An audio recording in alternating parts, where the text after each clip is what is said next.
Wala, sige Pero naman siya kain. pagkakapawis mo. Siging kain naman yung isa, oh. Kain naman ng kain kahit naubos niya na yung dito. Marami yun, eh. Kuya, nakulobo na yung kanya. Baka hindi siya matunawan.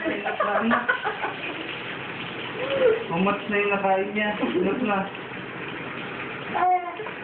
Baka may pati yan. Mahal pa hospital ng nato. Kape namin ng ano yan, pang diarrhea. Yan. Hawakan mo, kuya. Okay na yun. Hawak mo, anak. Dali, hawak mo dali para makita dito na hawak ka na ng dog.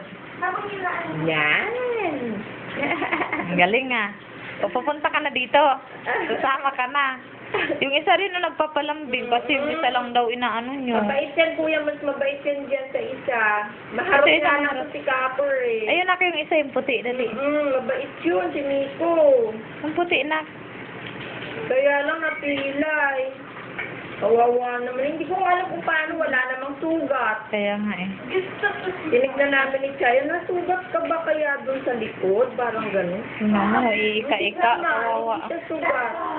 Siguro sa landian nila nung malaking isa. Sabi ni Chayo, huwag na lang kaya sila isabay. Kasi pinagsasabay ko silang lumabas. Yan nga para makapaglaro. Oo. Eh, malaki yung isa. Baka na ano niya siguro. Yung sila rin yung isa, oh. Si Ate. Maharap talaga yung maliit. Eh. Yung puti na ang ina. Parang Kuya, nag-iiko dyan ka. Anak, hawak mo. Baka kasi Hindi malaki. Hindi siya nangangagat, kuya. Kaya nang didilaan niya yung kamay mo. Ayun, anak, hawakan mo. Tawag. Ang galing, ah. Paigahin mo, kuya. Paigahin mo siya.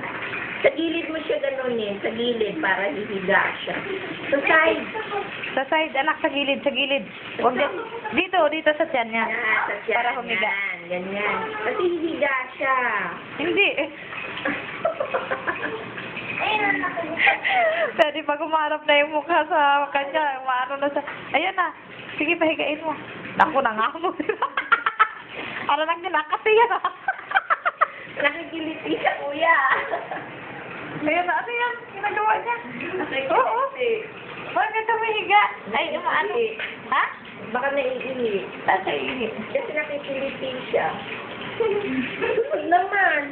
Sunod naman siya. Yung isa, o, tingnan, bait. Mabait talaga niya. Super.